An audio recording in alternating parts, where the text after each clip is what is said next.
They laughed at her, called her a fluke, a civilian mind among warriors of the sky. But on a cold morning at Petrovia Airbase when chaos hit the radar, it wasn't the fighter pilots who saved the operation. It was the quiet woman behind the code. This is the story of Mira Santos.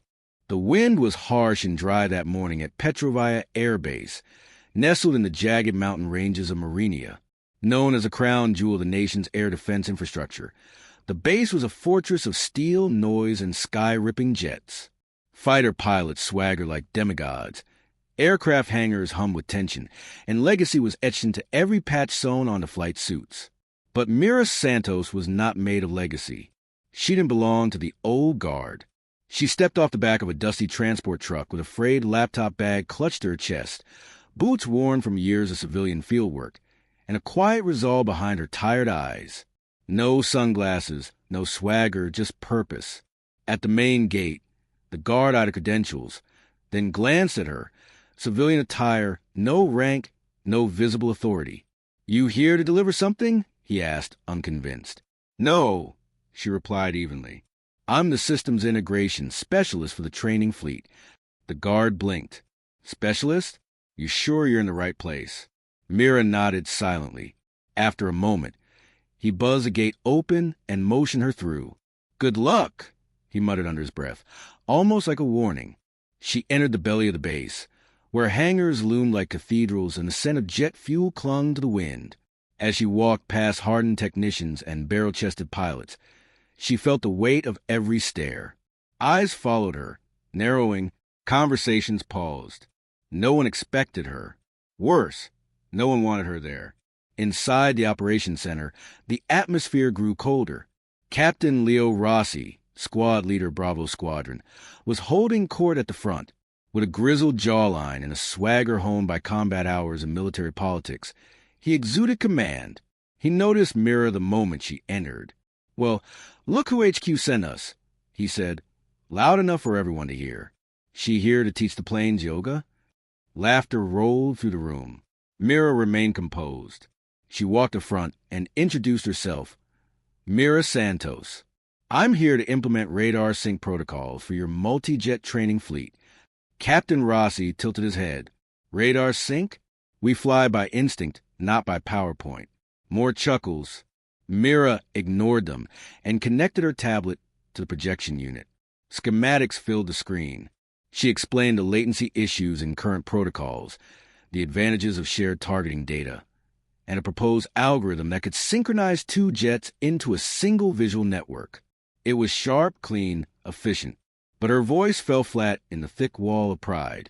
Major Rahul Venkat, Rossi's second-in-command in a silent storm of man, merely said, "We'll see what command says. For now, stick to system diagnostics." Dismissed. She didn't argue. She picked a workstation far from the others and set to work. Her fingers danced over decades-old code buried in dusty hard drives. The servers were disorganized, the network vulnerable, the protocols ancient. But Mira didn't flinch. She rewrote code. She restructured pathways. She began building something that didn't yet have a name. That night, long after the last pilot had bragged over beers and turned in, Mira remained in the glow of outdated monitors. By midnight, she had built the bones of her project, a program that allowed two fighter jets to communicate in real time, share target visuals, and act as one. She called it Ghost Code. No applause greeted her first simulation, only the soft hum of fans and the blinking green of a test passed. The morning air was sharp with frost as Mira trudged across the tarmac toward the avionics bay, armed only with a cup of reheated coffee and her laptop pressed against her chest like armor. Inside, the technicians were already at work, chatting, calibrating, casually dismissing her existence with every glance that slid past her. She'd been given a corner desk near a storage unit and an outdated terminal that buzzed louder than it processed. No one had welcomed her. No one asked about her work. But that suited her just fine. By the end of the first week, Mira had already compiled over 800 gigabytes of raw telemetry data from the base's archived simulations. She studied their flight patterns, radar inconsistencies, misfires, and blind spots. Her eyes burned each night from parsing thousands of lines of system code. But every anomaly was a clue, every failure a building block. She built a second version of Ghost Code, a sleeker framework designed to run on minimal bandwidth, capable of withstanding radar jamming and prioritizing encrypted communication between aircraft. It wasn't just code, it was philosophy, shared vision, mutual awareness, combat as one. But skepticism lingered like fog. In the break room, she overheard snickers. Still trying to teach our birds how to talk? Bet she's here on a grant or something. She never responded. Let them talk. Late into the night, Mira ran simulations between two legacy jets on a private test server. The first sync failed. The second caused a memory crash. But on the third, just before dawn, the screen blinked with green lights across both aircraft proxies. Ghost Code had locked targets on both jets simultaneously. She almost didn't believe it. She reran the test. Same result. Excitement surged in her chest, but she knew better than to celebrate. That afternoon, she approached Major Venkat with her findings. She stood in his office doorway, nerves buzzing. "I've developed a dual-lock targeting protocol," she began. "I call it Ghost Code. It allows two aircraft to share visual telemetry in real time and lock targets as a single unit." Venkat arched an eyebrow. "That's not standard doctrine." "No, sir, but it works. I've tested it in over 300 virtual scenarios." He took a report, eyes scanning it with silent calculation.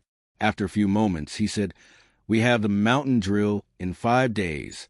Command won't approve unvetted software. You'll need Rossi's sign-off." Mira nodded, knowing that was a door likely shut.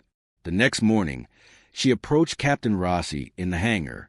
He was inspecting a refueling sequence. "I'd like to propose a demo flight," she said. He glanced at her sideways. "Is this about your ghost thing?" "Ghost Code. It's proven to reduce target acquisition lag by 40%. I just need one test flight." He leaned against the wing. "We're not flying fantasy code. You want to test something, test it on a drone. I need human pilots to verify reflex sync." He laughed, sharp and amused. "Sweetheart, the only sync you'll get is when our jets sink to the ground after crash." Mira said nothing. She turned and walked away, each step burning. That night, she rerouted her simulation interface with two actual grounded jets, Eagle 9 and Eagle 11. She coded a safe virtual overlay, ensuring no real damage could occur. Then she ran Ghost Code in stealth mode. The jets blinked. The radars synced. The targets, two simulated drones, locked simultaneously. Dual lock. She saved the footage, the logs, and the protocols. The next time someone asked for proof, she'd show them more than green lights. She'd show them the future. 3 days before the high-stakes mountain drill, Mira stood under the cold steel ribs of Hangar 7, her fingers trembling slightly, not from fear, but anticipation. She had spent countless hours preparing Ghost Code, refining every subroutine and protocol to withstand real-world variables. Now, she needed what had eluded her from day one: approval. Major Venkat had watched her progress in silence, his stern expression never changing. But now, there was something unreadable in his eyes as he approached her. "You've got 5 minutes in the morning," he said quietly. 0400 non-operational window. You'll have Lieutenant Keene and Lieutenant Vargas as pilots. Myra's breath caught. "Both flying together?" He gave a small nod. "They'll take Eagle 9 and Eagle 11. You'll oversee the run from Control Bay. If this fails, it's on you." "Thank you, sir," she said, and she meant it. When she returned to her desk, she began final diagnostics.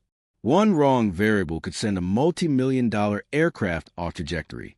But by 3:50 a.m., Ghost Code was green across the board. In the icy dark of morning, the two jets roared to life on the tarmac.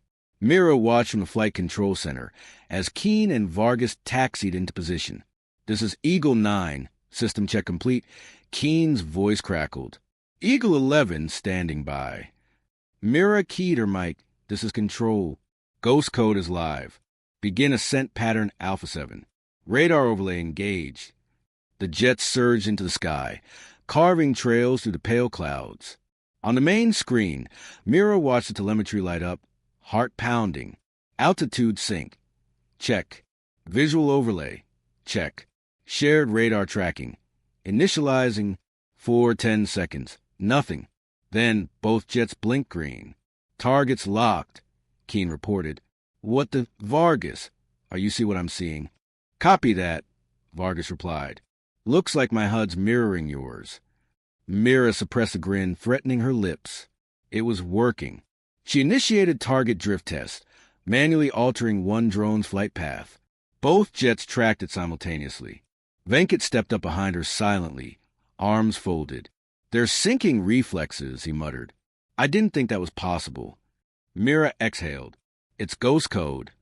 By the end of the test flight, both jets had performed simultaneous maneuvers, including a mirrored dogfight sequence. The footage would later look choreographed, like aerial ballet. When the jets touched back down, Mira finally let herself smile. The test was not just successful, it was revolutionary. But Rossi wasn't convinced. You gamed the test, he accused when the team debriefed. No way our jets fly that tight, without artificial smoothing. Venkat shut the file with a soft thud. I watched it. No smoothing. You got something here, Santos. Mira nodded once. We need a full integration trial. During the mountain drill. Are you insane? Rossi barked.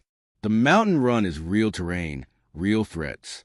That's no place for a beta version of software from a civilian coder. Venkat didn't flinch. Let's put her on backup command. Ghost code runs in tandem with traditional ops. If it fails, we fall back. But if it succeeds, he didn't finish the sentence. He didn't need to. For the next 48 hours, Mira barely slept. She briefed pilots, rewrote Ghost interfaces for faster real-time switching, and installed backup redundancies. She even included a kill switch protocol linked to her own terminal. If anything went wrong, she could terminate Ghost code instantly. Then the day arrived. The mountain drill was not a game.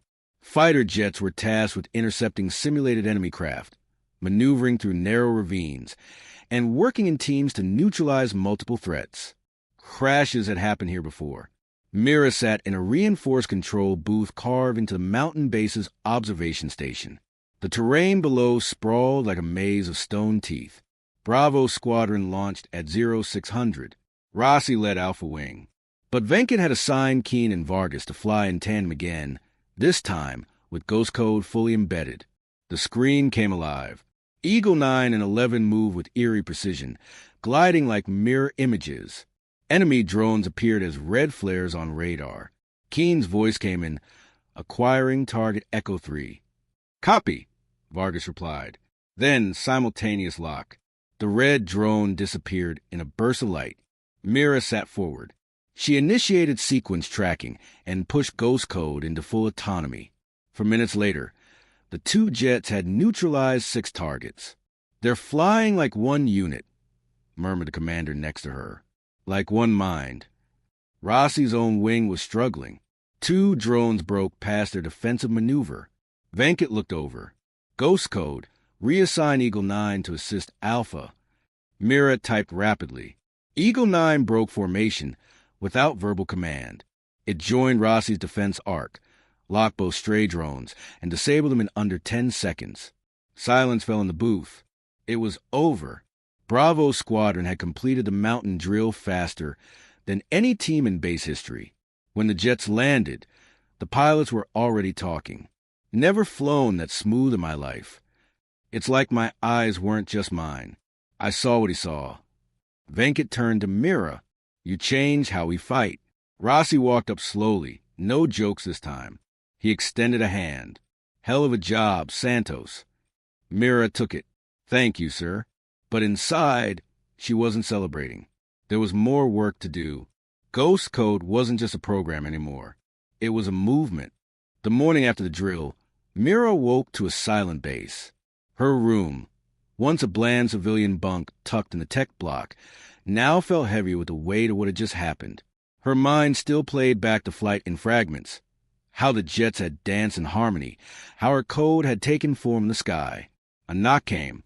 A young soldier handed her a simple folded note. 0900 hours. Briefing room C, command. She arrived early. Inside, the walls glowed with footage from yesterday's simulation. Jets streamed past snowy ridges, lasers locked on targets with uncanny precision, and every movement unfolded like a choreographed dance. Her dance. One by one, the senior officers arrived. Commander Lena Cho, flanked by Venkat, Major Rossi, and two sharply dressed officials from Central Defense. Mira stood straighter. Cho stepped forward, eyes steady. Miss Santos. That was unprecedented. We've run dozens of AI-assisted flight drills, added Rossi. Nothing came close. Venkat, typically reserved, nodded slowly. You redefine coordinated combat. The central official in the dark blazer continued. We want to integrate Ghost Code into Operation Sentinel's National Defense tier. But to move forward, we need you to formally join the Defense Division. Full clearance, military rank, authority over the program. Mira exhaled. Everything she'd ever wanted sat on that table. Trust, resources, control. But it came with a price: enlistment, regulation, a new life under military structure. She looked at Venkat. He gave a small, reassuring nod. I accept, she said. Within days, Mira Santos wore a uniform. She was no longer the overlooked civilian geek. Her name appeared on testing rosters, neurotelemetry reports, and drone command pathways. She had an office, small but central. And more importantly, she had a team. 20 hand-picked engineers and 3 adaptive pilots, all curious and at first quietly skeptical. Mira didn't lecture them. She worked beside them, debugged with them, ate meals with the hangar crew. Slowly, doubt turned to loyalty, yet whispers persisted. She's the ghost girl, probably just luck. She didn't earn this the real way. She didn't answer. She let her work speak. Weeks later, Ghost Code faced its true final exam, a classified live-off simulation held in the Mojave Tactical Zone. 3 AI-assisted jets, 10 rogue drones, extreme conditions, full speed, no restarts. You ready? Asked Keen, one of the newly assigned pilots. Always, Mira replied in the command room, her hands hovering over the interface she'd built from scratch. The jets launched. Myra's screen glowed with metrics, altitudes, heat signatures, predicted flight arcs. Ghost Code pulsed with life. The drone split into irregular patterns, a classic distraction maneuver. But Ghost Code had learned. It instantly separated the jets, each tracking a decoy with breathtaking synchronicity. One drone reversed course midair, a surprise. Ghost Code compensated. Another dove below radar. Ghost Code pinged a predictive curve, a clean intercept. The drill ended in 12 minutes. 10 targets down. 0 errors. Command was stunned. Is this thing reading our thoughts? Someone muttered. No, Mira answered. Just yours before you think them. There were no cheers. Just awe. That night. Mira stood alone on a runway, the desert breeze brushing against her uniform. Her code, born from late nights and second guesses, now steered fighter jets across skies. Venkat joined her. They're saying Ghost Code's going into high-orbit projects next. Space defense levels. Mira nodded. And you? He shrugged. Still here. Still watching them realize what I saw day one. She turned to him. You think they'll ever truly believe in someone like me? He smiled. They don't need to. You already wrote your legacy. 3 months later, Myra's Ghost Code was deployed in joint NATO trials. 2 unidentified objects were spotted over disputed airspace. Jets scrambled, linked by her neural code. The intercept succeeded. The media buzzed, but no names were mentioned. Behind every headline, Mira remained anonymous. Deliberately, she returned to her desk that day, where a small bronze plaque now hung. Property of Lieutenant Mira Santos, systems architect, Ghost Code. She ran her fingers over the nameplate. Behind her, engineers buzzed, unaware that history was being written in the room. She smiled to herself. She had once been the simple woman they overlooked. Now she was the architect of the most advanced combat AI in the world, and the world would never laugh at her again.